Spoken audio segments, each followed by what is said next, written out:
Hello everyone, আসসালামু আলাইকুম। কেমন আছেন আপনারা সবাই? আলহামদুলিল্লাহ, আমি তো অনেক ভালো আছি। আশা রাখছি আপনারা সবাই ভালো আছেন। ঝড় বৃষ্টি, টানা 2 মাস বৃষ্টি, অনেক ঠান্ডা, অনেক বাতাস, ওয়েদার খারাপ। অগাস্ট মাসের 3 তারিখ, গায়ে সোয়েটার। আশা করি বুঝতেই পারছেন কেমন সামার কাটাচ্ছি আমরা। তারপরেও অনেক লাভলি ভিউয়ার্স যে প্রশ্নগুলো করেছে, ভাবলাম সেই উত্তরগুলো আমি দেব আজ। সেই প্রশ্ন হচ্ছে যে আমার গাছে এমন ভুরি ভুরি ফল কিভাবে আসে, ফুল কিভাবে ধরে, তাদের গাছে ফুল ফল আসে এবং ঝরে পড়ে যায়, হলুদ হয়ে যায়, তার কারণ কি? চলুন ছোট্ট করে আজ আপনাদের সাথে একটি ভিডিও শেয়ার করি যে তার কারণ কি। এই সামারে আপনারা চাইলে কতটা সফল হতে পারেন। নিজস্ব ঘরে কিছু খাবার থাকে, যে খাবারগুলো ব্যবহার করে আপনারাও আপনাদের গাছের ফলগুলো টিকিয়ে রাখতে পারেন।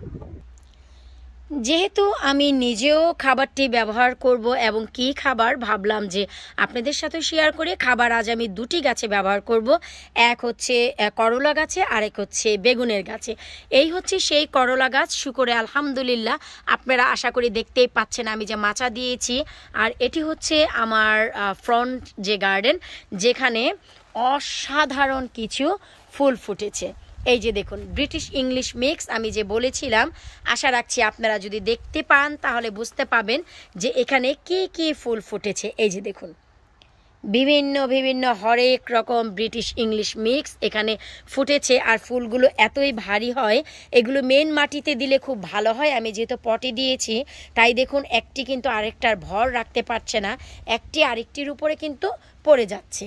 তো যাই হোক, যেখানে আমার এই বিভিন্ন হরেক রকম ফুল রয়েছে, আমি এই পাশেও একটু দেখাচ্ছি। এই যে আবার নতুন করে গোলাপের ফুল দিচ্ছে, অনেকগুলো হয়ে মরে গেছে, আবার নতুন করে কলি দিয়েছে। তো এই হচ্ছে ফুলগুলো, খুবই চমৎকার লাগছে। তো এই পাশে আমি কিন্তু একেবারে নতুনদের জন্য নতুন করে করলার জার্নি শুরু করেছি। আর এই সেই জার্নি, আর এই সেই পথ। আল্লাহর অশেষ রহমত যে আজ সকালেই আমি 2টি করলাও দেখতে পেলাম। ট্রাস্ট মি, আমি কল্পনাও করিনি এত কুইক এ গাছেও করলা পাবো। এই হচ্ছে একটি করলা, আর একটু নিচের দিকে যদি আমরা নামি, এই হচ্ছে আরও একটি করলা। এই এই এই দাঁড়াও, তবে এটি দেখে আমার কাছে মনে হচ্ছে এটি বোধহয় উস্তা, আর এই হচ্ছে করলা। আপনারা তো জানেন আমার নিজের লাগানো কিছু করলা আর উস্তার বীজ আমার ছিল। আমি প্রথম লাগিয়েছিলাম সেই ফেব্রুয়ারি মার্চে, আমার ঘরেই মাচা করেছি, যা গার্ডেনে আমি 40টি মোট করলা খেয়েছি এবং গাছে আছে সব মিলিয়ে। তারপরে বাকি 2টি বীজ পাওয়ার পর সবার আকাঙ্ক্ষিত কথা এবং সবার আশা দেখে আমি আবার নতুন করে এখানে জার্নি শুরু করি। তো এখান থেকেও আমি ফলন পাওয়া শুরু করব বা করেছি, আশা রাখছি আপনারা দেখতেই পাচ্ছেন। এর 2G কাটিং পর্যন্ত করে দিয়েছি। শুকর আলহামদুলিল্লাহ, 2টি করলা যেহেতু পেয়েছি, আরও পাবো। তো আজ হচ্ছে আমি করলা এবং বেগুন গাছে মিলিয়ে খাদ্য দিব। তার কারণ কি?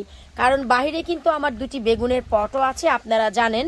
এই 2টি পটে 2G কাটিংও করে দেওয়ার পর এখন অনেক বেশি ফুল চলে এসেছে। একেবারে ঝাঁকে ঝাঁকে, ঝাটকা যাকে বলে, কারেন্ট জালে আটকা, সামনে দিয়ে পেছন দিয়ে সব জায়গা দিয়ে ফুল এসেছে। আমি একটু দেখাচ্ছি। এটি হচ্ছে ব্ল্যাক বিউটি, যা ওই যে মোটা মোটা কালো বেগুনটা যেটা, এটা হচ্ছে এটাকে ব্ল্যাক বিউটি বলা হয়। এই যে দেখুন, একেবারে ঝাঁকে ঝাঁকে। তো আমি এখানে দেব না, যেহেতু আজ খাদ্যের পরিমাণ খুবই কম, তো বিশেষ করে করলা গাছে দেব। তো আজ আমি কি খাদ্য ব্যবহার করব, চলুন শুরুতে আমি তাই দেখাচ্ছি। এই হচ্ছে ভাই খাদ্য, আর তা কি? তা হচ্ছে এখানে রয়েছে আমের খোসা। এখন যেহেতু সামার টাইম, ভুরি ভুরি মানুষ ল্যাংড়া আম, আম্রপলি, ভাই এগুলো তো খেতেই থাকে। আর এই সেই আম যা আমার চাচা চাচি দিয়ে দিয়েছিল বার্মিংহাম থেকে 4 বক্স। তারপর লাস্ট উইক আমার ফ্রেন্ড বিথির বাসায় যাই, ওর বাচ্চা হয়। তো বাচ্চা হওয়ার পর সারা জীবন জেনেছি রে ভাই, মানুষ লাড্ডু মিষ্টি খাইয়েছে, ও আমাকে 2 বক্স আম্রপলি দিয়েছে। আমি তো ভীষণ খুশি হয়েছি। তো যাই হোক, তো সেই যে আমের খোসা, এখানে আর রয়েছে সাথে আলুর খোসা। ভাই আমি আপনাদের একটি জিনিসই বলবো, আমরা যারা গার্ডেনিং করি, ভিডিওটি প্লিজ না টেনে শুরু থেকে শেষ পর্যন্ত দেখবেন। এতে করে আপনারা ইনফরমেটিভ যে তথ্যগুলো আছে সব পাবেন। কারণ এখানে প্রশ্ন আসতে পারে কেন আমরা কেন আমরা আমের খোসা বা এই আলুর খোসা ব্যবহার করব। তা আমি চাই না যে আপনাদের মাথায় প্রশ্ন আসুক, কারণ আপনাদের ডিটেলস জানা দরকার। যেহেতু আপনারা গার্ডেনে ব্যবহার করবেন, আপনাদের ট্রাস্ট খুব ইম্পর্টেন্ট, যে কোন বিশ্বাসে আপনারা এই জিনিসগুলো দিবেন। আমরা যারা গার্ডেনিং করি, যারা রাসায়নিক সার ব্যবহার করি, আমি রাসায়নিক কিনা সার ব্যবহার করি, তারা তো জানেই যে আমরা রাসায়নিক সার ব্যবহার করছি। আর যারা অর্গানিক সার ব্যবহার করি, রাসায়নিকই করেন বা অর্গানিকই করেন, তিনটি কমন যে নিউট্রিশন তা কিন্তু আমরা সবাই চাই। আর তা কি? তা হচ্ছে নাইট্রোজেন, ফসফরাস, পটাশিয়াম। এই তিনটি জিনিস আমরা রাসায়নিক সারের ভিতরেও চাই এবং অর্গানিক সারের ভিতরেও চাই। এখন এই যে আমের খোসা, আমাদের তিনটি নিউট্রিশনের ভিতর যে কমন তিনটি নিউট্রিশন, নাইট্রোজেন, ফসফরাস, পটাশিয়াম, এই তিনটির ভিতরে দুটি আপনারা এই আমের খোসায় অনায়াসে পেয়ে যাবেন। আর তার কি? তা হচ্ছে পটাশিয়াম আর ফসফরাস। এই দুটির কারণে, পটাশিয়ামের কারণে কিন্তু গাছে প্রচুর পরিমাণে ফুল আসবে, প্রচুর পরিমাণে ফুল ফল আসবে, যা আপনারা পাকা কলা এবং কলার খোসা থেকেও আনতে পারবেন। প্রচুর পরিমাণে ফুল ফল আসবে। আর ফসফরাস আপনাদের কি দিবে? তা হচ্ছে গাছের ফুল ফলগুলোকে টিকিয়ে রাখবে। তারপর হচ্ছে কলার খোসা, আমের খোসা বাদ এখন আসছে আপনাদের আলুর খোসা। আলুর খোসায় আপনাদের খুবই কমন ইম্পর্টেন্ট নিউট্রিশনের ভিতরে তিনটি রয়েছে, পটাশিয়াম, ম্যাগনেসিয়াম এবং ফসফরাস। এখন আপনারা বলুন যে রাসায়নিক আর জৈব সার যাই ব্যবহার করি, কমন তিনটি নিউট্রিশন যদি আমরা পেয়ে যাই, তা আমরা কেন ব্যবহার করব না? বাদ থাকে নাইট্রোজেন, যা গাছের কালারকে অক্ষুণ্ণ রাখে, আর তা আপনারা চা পাতায় পেয়ে যাবেন। এবার বলুন, আপনাদের কি দরকার আছে কোনো কিনা সার ব্যবহার করার?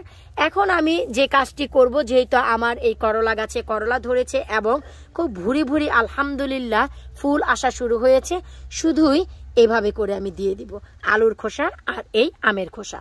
এই যে দেখুন সাইডে এই যে আপনার গোড়াগুলো রয়েছে এই যে করলার, তো এই যে এইভাবে দিয়ে দিলে হবে। আপনারা যদি চান মাটির সাথে একটু মিশিয়ে দিতে পারেন।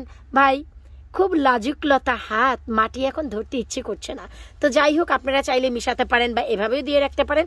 তারপরে এই যে দেখুন যে ড্রাই স্ট্র বা বেল রয়েছে, তা দিয়ে ঠিক এভাবেই ঢেকে রাখবেন। এর কাজ করবে, আমি ভাই আমার কাজ করলাম। আর হচ্ছে কিছু দিব আমি বেগুনের পটে, কারণ এখানে বেগুনগুলো হয়েছে আর ভুরি ভুরি অনেক বেশি ঝাঁকে ঝাঁকে বেগুনের ফুলও এসেছে। তো এখন হচ্ছে আমি এখানেও দিব, যেন খুব অধিক মাত্রার বেগুনগুলো আমি পাই, আমার বেগুনগুলো যেন পড়ে না যায়, বেগুনগুলো যেন নষ্ট হয়ে না যায়। ছোট ছোট বেগুন এসেছে, এমন পটেও আমি দিয়ে দিব, সবগুলোতে মিলিয়ে ঝিলিয়ে। এই যে দেখুন এখানে কিছুটা দিলাম। এখন এই যে বাকি যে খাদ্যগুলো রয়েছে, এই খাদ্যগুলো এখন আমি সরাসরি দিব হচ্ছে আমার এইখানে। কারণ হচ্ছে এই যে দেখুন এই গাছেও আলহামদুলিল্লাহ, এই যে একটু লক্ষ্য করলেই দেখতে পাবেন, এই যে এগুলো কিন্তু সব কাটা বেগুন, সবুজ বেগুনগুলো। এই যে তারপরে এই যে দেখুন এই পাশে, তো এখন হচ্ছে আর এই যে দেখুন আবার ঝাঁকে ঝাঁকে ঝাঁকে ঝাঁকে ঝাঁকে ঝাঁকে ঝাটকা, এখন জায়গায় জায়গায় জায়গায় জায়গায় যে ফুল বেগুন সব জায়গায় আসছে।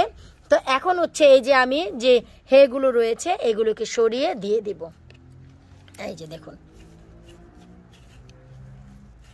আপনারা সবাই জানতে চাচ্ছিলেন যে কিভাবে এত ভুরি ভুরি ফল আমি বানাই। এই হচ্ছে রে ভাই আসল রহস্য। কারণ হচ্ছে বর্তমানে টানা 2 মাস যাবত এত বেশি ঠান্ডা, দেখতেই পাচ্ছেন আমার লাউগুলোকে আমি পলি ব্যাগ করে রেখেছি। তার ভিতরেও কিছু কিছু লাউ আছে যে বড় হচ্ছে, আবার কিছু কিছু বড়ও হচ্ছে না, কারণ টানা 2 মাস বৃষ্টির কারণে এত বেশি ঠান্ডা যে অটোমেটিক কিছু লাউ এমনিতেও নষ্ট হয়ে যাচ্ছে, কিছু করার নেই। তো এই হচ্ছে ভাই সিক্রেট, যে এত ফুল ফল আসার পরেও কেন টিকে থাকে না। একটি জিনিস মনে রাখবেন, যারা রাসায়নিক সার ব্যবহার করে, ও আমার এই পাশে একটু রৌদ্র এসেছে তাই একটু ফগি হয়ে গিয়েছিল, যারা রাসায়নিক সার ব্যবহার করে তারাও কিন্তু এই কমন মূলত 3টি জিনিসই চায়। একটি হচ্ছে নাইট্রোজেন, পটাশিয়াম আর ফসফরাস। আর আমরা যারা অর্গানিক সার ব্যবহার করি, কোন জিনিসে এই 3টি জিনিস আছে তা আমাদের খুঁজে বের করতে হবে। এটা হচ্ছে ভাই আমার নিজস্ব অভিজ্ঞতা, লাস্ট 13 ইয়ার্স 13 বছরের অভিজ্ঞতা আমি আপনাদের সাথে চেষ্টা করি শেয়ার করার। যদি কারো এতটুকু উপকার হয়, আমার কাছে মনে হবে আমি ধন্য। আজ আমি একজনের একটি কমেন্ট পেয়েছি ইতালি থেকে, আমার ভীষণ ভালো লেগেছে যে আপু আপনার টিপস ফলো করে আমার পুঁইশাক গাছগুলো আপনার মতনই এতটা সতেজ, তাজা এবং মোটা তাজা আছে, খুবই সবুজ। থ্যাংক ইউ আপু। তো এই যে কমেন্ট আমাকে অনেক বেশি ইন্সপায়ার করে, কারণ হচ্ছে আমি যা জানি চেষ্টা করি আপনাদেরকেও জানাতে। বিদায় নিচ্ছি আজকের মতো, আল্লাহ হাফেজ।